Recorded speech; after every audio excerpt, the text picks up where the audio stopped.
So starting with the wiring, what we have, this is our feed cable at the moment. So what we have at the moment is on this feed cable we've got a constant current supply that is 21 watts. It's fixed current, so it's 350 milliamps. Now what fixed current is basically we're making sure the current is exactly the same across every single LED, and I will explain why in a moment, why that's important. So normally if you're traditionally doing any wiring, what you would do is, and especially if you're doing, whoop, that one's gone flying, if you were doing your like mains voltage or 12 volt or 24 volt lights, you would connect all your blues. Sorry, these ends are a bit tinned, a little bit long, but you'll get the idea. All your blues and all your browns together.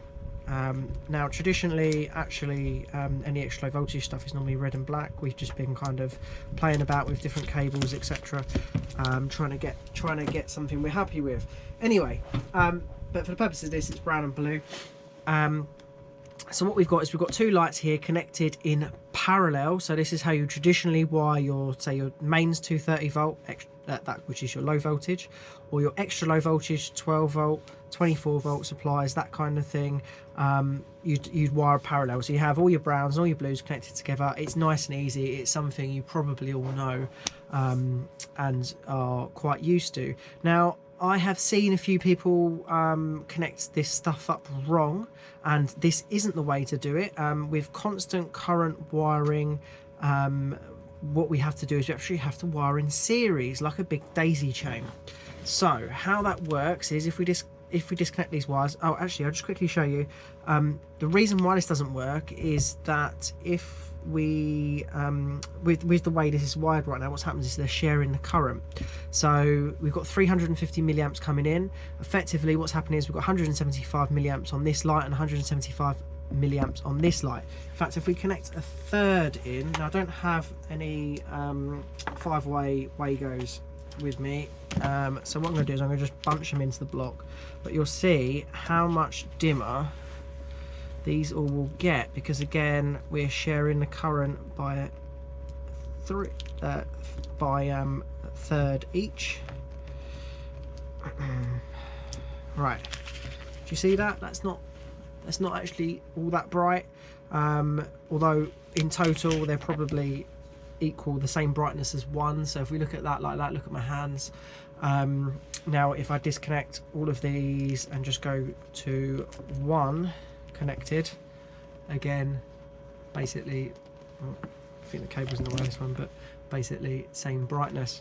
And what we normally would do, or how we'd connect this up correctly, is we would daisy chain.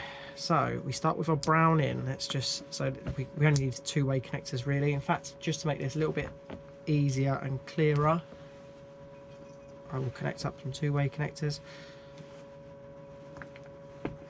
Bear with me, my anodizing alarm's going off.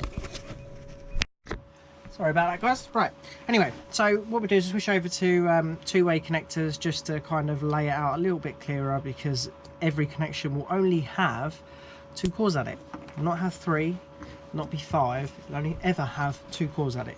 If there's more than 2 cores connected to one connection on a constant current supply, then something's not connected right. So what we do is we start with light. We'll actually start the way it was labelled. There's light 1. So we're going from light 1 into light 1, out of light 1 into light 2. So we'll find another 2-way connector. Here we go. And it will actually feed into the brown of light 2. From light 2 we'll feed in to light 3.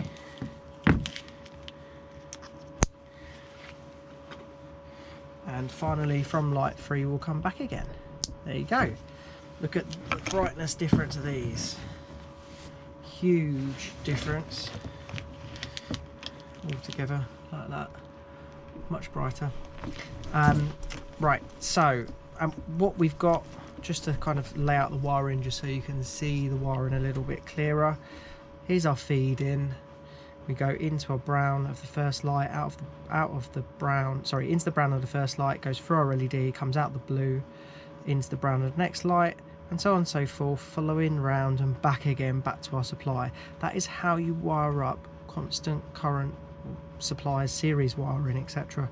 This is how you do it. So the first reason why we wire like this and we use constant current supplies is efficiency. So normally LEDs work at 3.3 volts up to about 12 volts in some cases, but most LEDs are about 3 volt, 3.3 volts. So what happens is with 12 volt lights, or even 24 volt lights, what they do is they wire the LEDs in threes. So if you actually look at an LED strip, for instance, you'll notice that there's 3 LEDs and then there's a little resistor. Now the resistor is designed to drop the remaining voltage. So if we're basically looking at 3.3 volts, then we look at 9.9 volts of LEDs. Therefore we need to drop 2.1 volts via a resistor. Obviously that's inefficient because we're then basically wasting 2.1 volts. So efficiency is the first one. Second one is that basically we can have longer lengths of run. So if we were to connect up a 12 volt supply to 100 meters of cable, for argument's sake, we've measured 12 volts at the beginning, but by the time we got to the other end of the cable, we probably only have about, I don't know, 3 or 4 volts. Kind of depends on the load obviously, but you know, basically you drop a lot of voltage, so your lights at the other end of the cable will be super dim. With constant current supplies, the voltage is actually determined by the wattage of the driver. So you know, your simple mathematical equation for determining that, for instance, if we have a 9 watt driver, 9 watts divided by 0.35 amps or 350 milliamps is basically 25.7 volts. So that would be 25.7 volts coming into our feed. If it was a 12 watt driver, it would be 34 volts coming into our feed. And in the case of our 21 watt driver, our own one that we made here, the voltage is it's meant to be 61 volts. It actually sits more like at 58 volts for whatever reason. So it seems that temperature kind of varies it, because we were actually using a toroidal transformer and a number of other components in our system. So yeah, I mean, that the voltage, the higher the voltage in the system, the kind of better in terms of our length of run for volt drop. So for instance, let's take this. This coil is about 90 meters. It's just what I cut for drum a minute ago. If I extend one core on one side of the cable into our system, you'll notice that the light output will be about the same as what it is currently. So if I take, it's going to get a bit messy here, but if I basically put this here, and if I go into this black here, connect that into there, and then connect the other half of this, I'll take this connector off, the other half of this into this. Now keep in mind, this cable is already about 10 meters long to our driver. So now we're basically about 100 meters of cable. You notice that the light output is pretty much the same. So really the huge advantage to constant current wiring is the cable run that we can use, because straight away we can eliminate having to run mains feeds around gardens. We can actually run everything extra low voltage out from the house. And it's only if we have an exceptionally large property that we might have to have a couple of mains locations for our drivers, etc. But really, you know, we want to be avoiding having mains in gardens, and it will be something that I'll cover more in later videos. But yeah, I mean, that is the huge advantage right there. This is just 0.5 mil cable as well, so it's 100 meters of cable at 0.5 mil, and we've got no visible light loss there at all. You know, if this was a 12 volt system with the same wattage of lights, so we've got 9 watts of lights there, I would imagine all these lights would be completely off right now. Anyway, you've seen the huge advantage with regards to the cabling. That makes a big difference to what we're doing. Now, the only thing with constant current wiring is, because everything has to be daisy chained, if an LED fails, it can cause you to lose a section of LEDs rather than one LED on its own. So if for argument's sake, let's connect in a fourth light.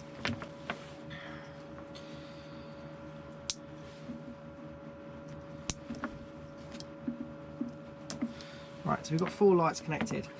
If, for instance, light number 4 has a problem with it, all 4 lights don't work. Now, you can, and we are working on at the moment, something in our protection circuit that would bypass the LED, which would mean that if one fitting doesn't work, the rest of them would still continue to work. So it is something that's come in for us. For a lot of manufacturers, they aren't really, there's a lot of companies aren't really bothering with much. I think Luxar might have a bypass circuit in their lights. Collingwood don't have SODL. Basically, one of the faults I'm going to show you in a minute is about wiring them back to front. If you wire a Collingwood light back to front on a supply more than 5 volts, you'll blow the fitting up. Thinking about, actually, because there's 3 LEDs, it might be that you might be able to do 15 volts on this before it'll blow up. But more or less, basically, I used to run electrical contractors, and we had a number of apprentices, etc. And when we did garden installs, there was a couple of occasions where a light would get connected around the wrong way when doing this wiring. Easy mistake to make, and the fittings blew up, and of course you took them back to the wholesalers and go, oh, they're faulty. Yeah, I don't want returns. I don't want you guys to have issues on site, so these are all protected, running back to front. Basically, in here we've got a diode that stops you from, if you connect it around the wrong way, it means that no current will pass into the LED. And we also have a poly fuse, which prevents you, if you connect it to the wrong supply, for argument's sake, connect it up to a normal 12 volt supply, it wouldn't blow the fittings up. If you connected up a Collingwood, or there's a few other brands, to a normal 12 volt supply, it would probably blow them up. I'm gonna probably blow this fitting up at some point to kind of illustrate the problem. I think it's something that they should really sort out, because diodes, we're talking about sort of like 15p a diode, that would solve a lot of issues, and as with poly fuses. But anyway, yeah, so yeah, as I say, the main advantage with with constant current is that if one fitting has a problem, it can cause all the other fittings not to work, because it is wired in a daisy chain series.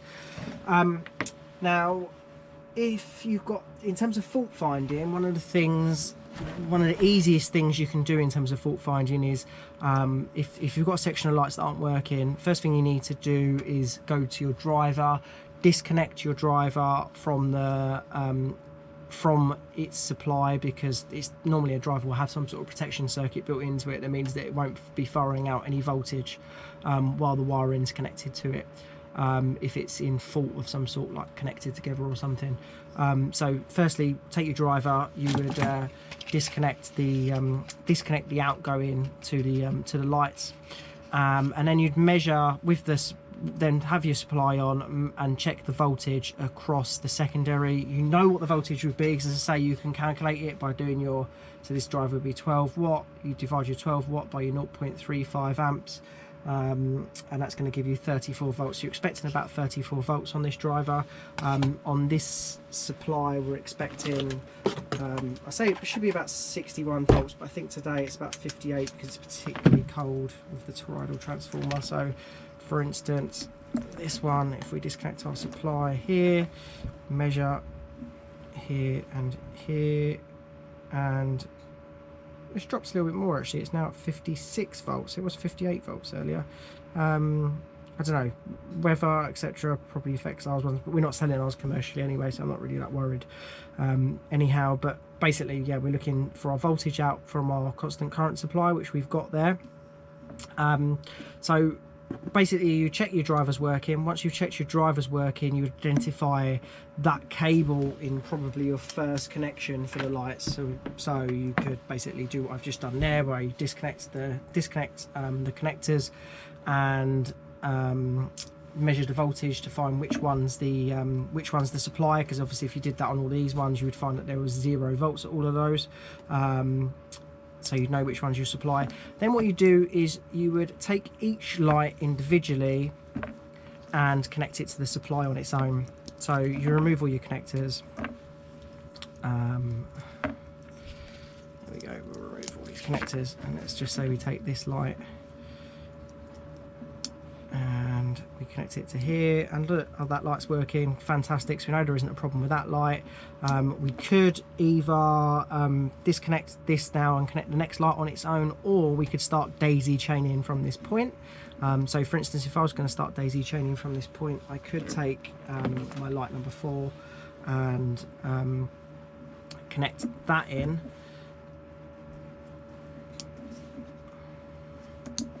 And if, for instance, it wasn't working, we'd know that there was probably a problem with light number 4. The only thing we need to keep in mind is that we need to look at how we've wired it to make sure we've wired it around the wrong way, because if this is around the wrong way, so if, for argument's sake, let me just plug this LED back in and bring it back on. So if I put instead, so if I change this instead to positive in to out to blue, from blue to black, and then red back to blue, which would be wrong, it wouldn't work either. So you have to obviously keep in mind, you make sure that you're wiring this around the right way and make sure that it's actually going in from basically positive into the first light, then from that light it goes into the negative to feed the positive, and so on and so forth, all the way round until you get back to your last negative. So let's turn it round like that. There we go. So we know that that's working. So fault finding wise, the easiest way is just to sort of connect them individually to confirm that each is working. I mean, if you wanted to really make it simple, because you know you're struggling a little bit with which way around they are, is you could connect each light individually to the supply, confirm that they're all working, and once you start connecting them all up, if you find that they're not all working, and obviously you've got a problem with the way you've connected it, to make it as simple as possible, you could just sort of once you've confirmed that they're all working, you could connect one light in at a time to sort of make sure that you're getting the connections correct. So for argument's sake, I can go, oh right, okay, I'm going to connect this one in now and make sure that's working. Oh yeah, I've wired that up right. Okay, so I'm going to take the negative out of the feed and connect the next one in between that again. So here we go, connect the last light in. There we go. So we know that that's now working. So fault finding is kind of simple once you get your head around it. It's just not conventional in the way that you're probably used to. Now, if you're struggling to determine what wattage your fittings are, what you can do is measure the volt drop across the fitting. The way you do that is, let's just disconnect all these, and we're going to use the Collingwood as an example. Now, for me, I've made it easy for myself, because I was prepping a video a while ago where I was blowing up some LEDs and trying to work out what voltages, etc., things blow up, and I will revisit the video because I haven't actually released it.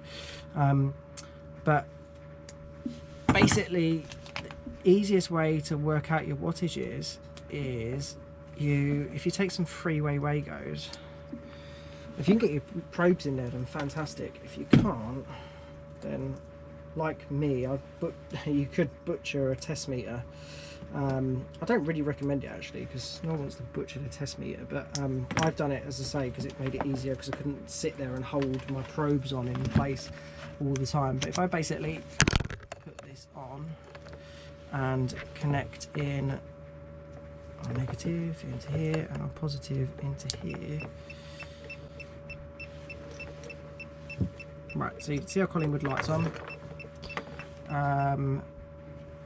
There we go. I don't know why that was bleeping. Basically, if you've got one light connected to your supply in, if you then measure the voltage across the positive and negative, or you know, if you had 3 lights of the same light, and again you did this, you just have to divide this number by 3 to find this out. But basically, you find out your voltage for volt drop across one fitting, which is basically what I've done. So I've connected my voltmeter in across the positive and negative. It's telling me that the volt drop across the LED is 8.55. So if I take 8.55 and times that by the current, which we would get off the driver, so 8.55 times 0.35, because it's because it's constant current supply, then that tells us the wattage of the light is actually 2.9925 watt. I mean, it's more or less 3 watt. basically. Yeah, so that's how we can determine the wattage of each fitting if we needed to determine the wattage, for argument's sake, because we didn't have manufacturer's data on the fitting or something like that, and you know, we were changing the driver, and I don't know, we maybe were, yeah, maybe we were sort of like rewiring half of it or something, and you didn't know what the wattage was. That's how you can determine it. I mean, generally that's it with regards to constant current. There's not much more to know about it at the moment. I will, in my next video, I'm going to be covering, I think should be my next video, I'm going to be covering wiring up a whisker box, a new version of it anyway, because I've already had a previous video about wiring up and with whisker box, but this one's going to be about best practices with regards to what we're going to kind of use to prevent cable pull out, and also labelling, because I tell you what, having labelling on your cables makes a huge difference, not just to you, but you know, someone's going to have to come back after 5 years and because there's an issue, someone's cut through a cable or something, having all this labelling is going to make a huge difference to them. It's just a better way of doing things. So yeah, I'll be doing a top tips video on that very shortly.